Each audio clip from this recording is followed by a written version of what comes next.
Now, the artists I would like to put against DMX, and they don't really have the same style, but it's the fact they like coexist in the same era, they're in the same time frame.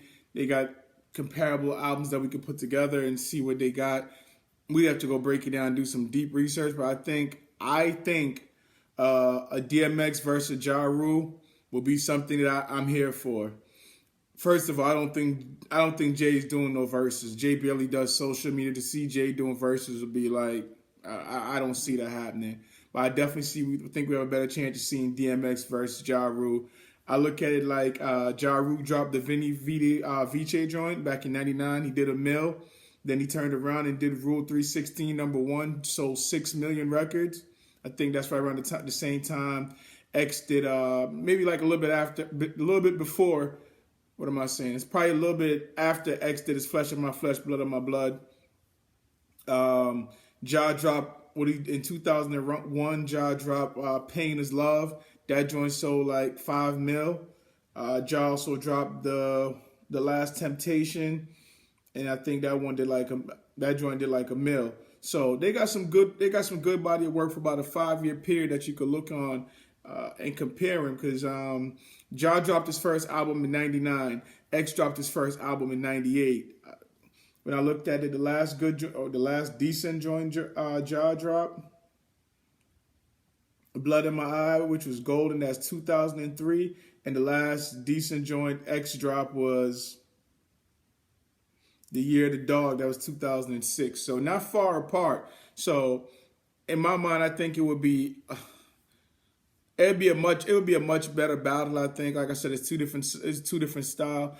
X is way more on the street, and Ja Rule was doing a lot more love songs with Ashanti, and it's just like more so all that singing stuff really came from Ja. He really started off that singing stuff, but let's not get it twisted. Ja was dropping hits. He was doing haymakers again. I don't know if they know DMX Heat, because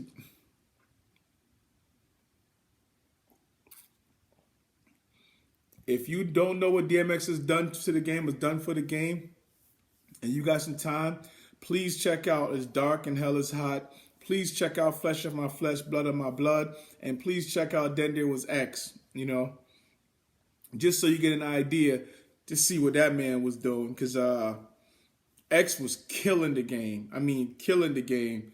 But that's my personal view. I definitely want to know what y'all think.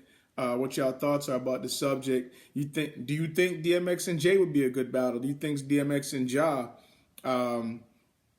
maybe Ja and 50 Cent, but they literally hate each other and shot at and stabbed at each other, so I just don't see that happening. But you could say 50 Cent basically stole like Ja style at the time, like what Ja was doing, and he came and started doing it, made it pop, and just did a little more gangster than what Ja was doing. But you check it out. I definitely want to know what y'all think. Definitely want to know y'all thoughts. Me personally, I take the DMX and Ja Rule. I know it's different, but I'm hearing some good music from both that I like.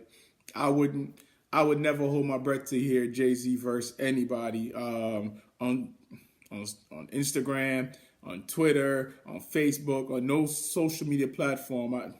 If Jay might maybe on Tidal, I don't know. Somebody cut him a check for like $300-400 million. He might do it, but I just don't see Jay doing it. Not that it's all about money. Just never been the type of person he is. He's not a social media dude. That's not how he moved. That's not how he's operated. Or up until this point in his career, that's not how we know Jay to operate. So y'all let me know. But in the meantime, Verzuz is fire. Verzuz is fire. Shout out to Swiss Beat, Zone. Shout out to Timbo the King. I think the next verse is coming up. It's Jill Scott versus Erykah Badu. If you're here for it, then you're here for it. And they supposed to be working on the Diddy versus Dre. That's going to be classic. The Jill Scott joint going to be classic, and the Diddy joint. So far, everything they've been doing has been classic. They finally got right with the Babyface joint. That joint was fired. I think they said they had like over 4 million views on it, but I'm definitely a fan of it. Hopefully, y'all liked the video. Drop your comment. Hit that subscribe button. This is Kevo the Voice, and we on K-Talk. And you know what I do. I talk about whatever I want to talk about. I'm going to try to keep the content coming. If I keep slacking, y'all just remind me. I got to stay sharp. Like I said, it ain't much been happening in the news or nothing going on that's really, really got me motivated to get on here. But I'm going to push through it and keep doing this for y'all. One.